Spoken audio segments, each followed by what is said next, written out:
Greetings all, this is Nick. How is everyone going?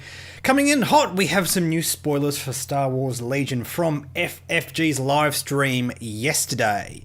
Actually, while we talk about this, in case you guys weren't aware, FFG just the other day announced they're doing a bunch of live streams for their games. I'll put them up here on the screen for you guys to see, including some of the things I cover here on YouTube. Very much looking forward to that Wave 3 gameplay for X-Wing. We'll cover that on the main channel.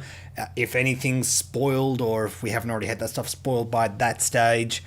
But for the time being, we had a whole slew of stuff spoiled for Legion for the next sort of few releases. Basically, a few upgrade cards and better shots of the unit cards from everything that we know is being released so far. We didn't have anything new announced, no Clone Wars, stuff like that. I'm assuming they're going to announce that at Adepticon. And just commenting generally on this, I like the bunch of cards we're seeing here. I am a little bit concerned about a couple of them. In fact, we'll talk about those right off the bat because I want to get this conversation out of the way before we talk about all the interesting, flavorful stuff. Just get the negativity out of the way. I don't like to focus on negativity on this channel. We have these two cards here that were spoiled. The Imperial Hammer's Elite Armor Pilot and the Outer Rim Speeder Jockey. And these are generic pilots for the Rebellion and Empire respectively. They are faction locked. In the case of the Hammers on the Empire, it goes on ground vehicles only for 10 points. You get the defensive surge stat. On the Rebellion, also for 10 points. In repulsive vehicles, you gain cover 1.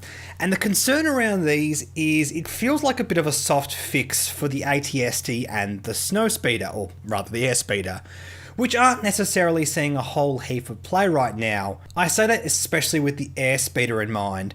Giving it cover 1 is no joke. It's a great way to try and sort of fix it by proxy. I am concerned, and I had a chat with a few of the guys here at the local Melbourne Legion group about this, and it feels like X-Wing First Edition where we have these kind of band-aid patches. I'm really not a fan of upgrades coming out in separate packs to fix different things. I mean, look, at the end of the day, we have to appreciate the fact that Legion is a much more expensive game than something like X-Wing, and I don't think we can reasonably expect a player within a certain faction to necessarily want to buy everything within that faction. So, for example, if you're on the Empire and you have an ATST, you might not want the tank that comes with the hammers, but well, if you want to play competitively, unfortunately, you may just have to get it, which doesn't really sit all that well with me. I think the fix themselves seems pretty decent. I like the effect that both of these gives. I am concerned that it does seem to make Wheeze and Wedge-Antilles a bit redundant. I wish they could have found a cleaner way to sort of patch these ships without having to sort of remove a spicy option for them, which is sort of fun for casual play. And I think rather than these sort of band-aid upgrades, I really want to see in the Legion FFG adopting the point system they're now using in X-Wing. I think it's proven to be a great balancing tool, and it would be fantastic in Legion. I would really like, rather than have them having a second edition in Legion, just to say, okay, from now on the points are subjective, we're doing them all app-based, everything we've printed so far can be changed, blah blah blah. That kind of approach, rather than this kind of thing, because it can make the game feel a bit bloated if left unchecked. Alright, with that out of the way, let's talk about the more interesting cards we had revealed. We had all of the unit cards spoiled, which is handy, particularly in the case with some of the ones that were a bit difficult to read on that funny angle they give them in those articles.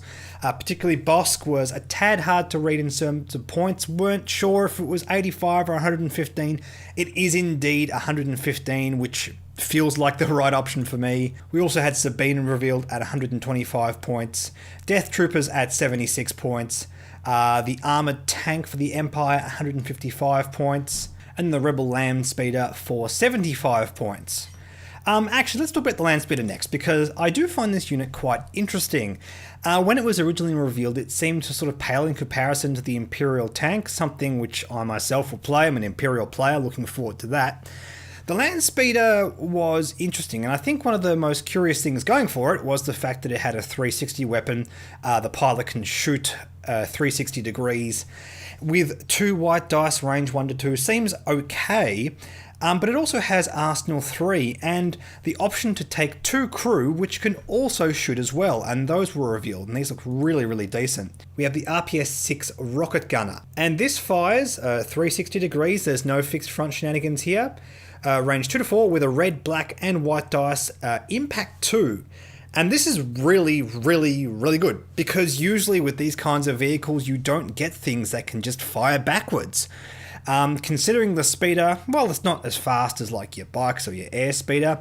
Still has a compulsory move, it's still going to zip around the map, and the fact that it can shoot backwards as it overtakes something feels like it's going to be very, very relevant. I actually saw earlier today someone comparing this to the cannon on the AT-RT, and it is worth pointing out, yes, despite the fact that this does look strictly worse when you compare them, the platform is everything. The fact that this can go on that platform, shoot backwards, it's going to give you a lot of map control. Also in the crew seat of the speeder, we had another sort of generic gun, an A300 rifle gunner, range 1 to 3, 2 white dice for an extra 9 points. Seems like a pretty good deal, actually.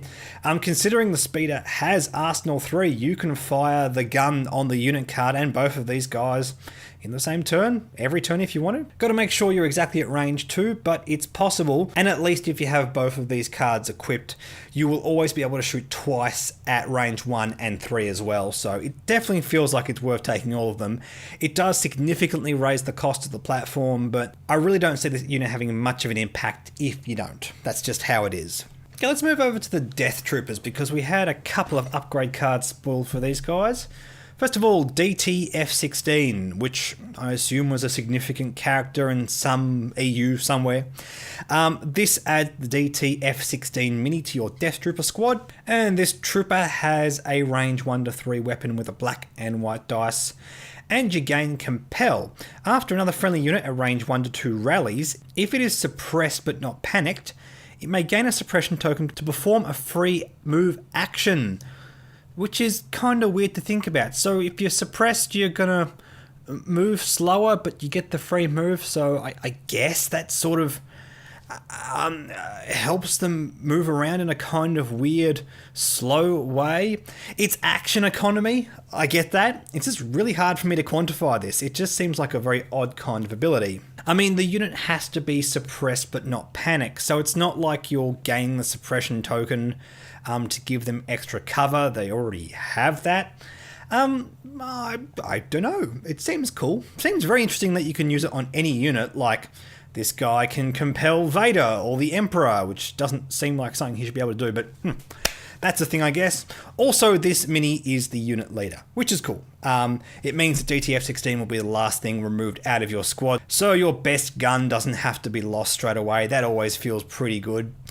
Also, a new weapon for the Death Troopers. And this is another one of those flip cards that, like we're seeing with the Pathfinders. Indeed, remember, the Death Troopers is basically the Imperial version of the Pathfinders. We have Reconfigure and Suppressive.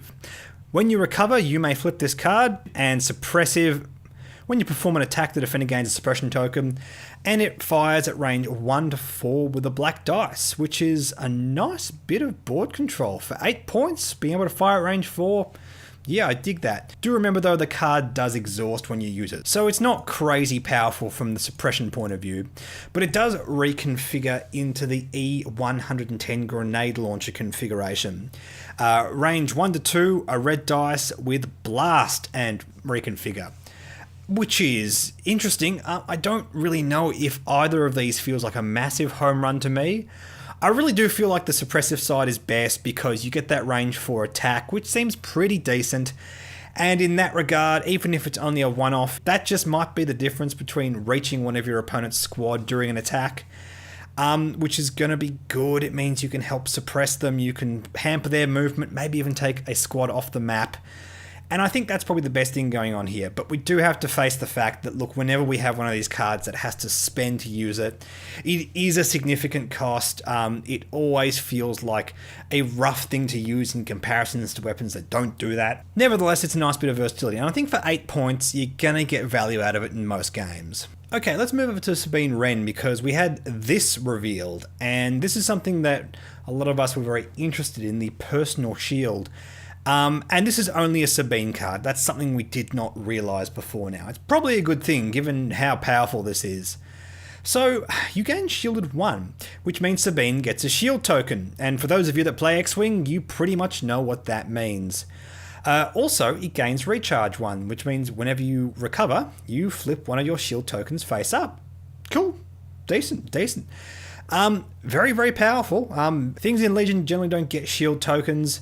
What it means for the game of Legion, it's not like there's, critical hits with different kind of effects like there is in X-Wing.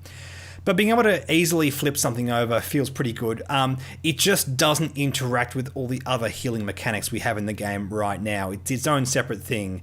And given its cost and its power level, I think that's probably a good thing. Okay, one last thing I'm going to talk about here. Now, I hope I didn't miss anything here, guys. We have to sort of go off the screenshots from the live stream. Yeah, I know that's a bit of a pain, but unfortunately that's how FFG decide to give us information these days. This is a command card for Bosk, the 1-pip card he has. During the round this card is played, Bosk gains action, arm 1, Dioxis charge. After he performs this action, he may perform a speed 1 move. Until the end of the game, Bosk gains detonate 1, Dioxis charge. After a trooper unit defends against an attack made by your Dioxis charge, it gains a poison token. Do not discard this card from play. And Dioxis charge has a blast, which is like a range 1 bubble attack around it. A red dice, a black dice, and surge 2 critical. Now, just clearing up a bit of confusion here, I'm seeing a few people comment on this last sentence here asking, do not discard this card from play. That doesn't mean it goes back to your command hand. It means it stays on the table and you can keep referring to the rules on it to the end of the game, because Bosk still needs to be able to detonate his charge. It doesn't mean you can play it again, just to make sure you guys get that. Now, poison seems like an interesting mechanic. Being able to consistently damage a unit towards the end of the game seems like a powerful effect. Getting it on your opponent's very high tier things. Just be aware that it's no secret where you put your Dioxis charges. Basically, the only way you're going to hit high tier units with this is if you basically place the charge in a place that your opponent has to move over. So it's not this guaranteed dope powerful thing. So I don't think it's something worth getting too hyped about. Just remember that your opponent doesn't know that you're using this command card necessarily, and putting a weapon into a command card means that your opponent doesn't have prior information about it, which can be very, very useful, and it might give you a bit of a tactical edge with this kind of tactic. What I mean by that is, the Dioxis charge is not an upgrade that you have on Bosk at the start of the game. Your opponent can't look at it and go, oh yes, I have to be aware that he has that. You may or may not choose to take this in your command hand, which your opponent doesn't have to see at the start of the game. And that gives these bounty hunter weapons the element of surprise, which could be useful. Seems like a decent thing. I'm honestly not convinced it's going to definitely beat out like the 1-pip cards on all the different commanders. I like to use them like Veers and Vader. I can't see myself taking this over like Vader's 1-pip card, but we'll see. And that's everything we saw spoiled from this FFG stream. Stay tuned, guys. As more Legion information comes out, I will cover it. In the meantime, don't forget to like and subscribe. Like me on Facebook. Follow me on Twitter and Reddit. Please consider supporting my Patreon. Thank you so much to the patrons. We've just opened up a Legion channel on our Discord. Actually starting to have some real conversations about this. Trying to grow this game as best we can, because this game is absolutely fantastic. As an X-Wing player, I can strongly recommend anyone who hasn't looked into it to absolutely do that. I'll catch you guys in the next video.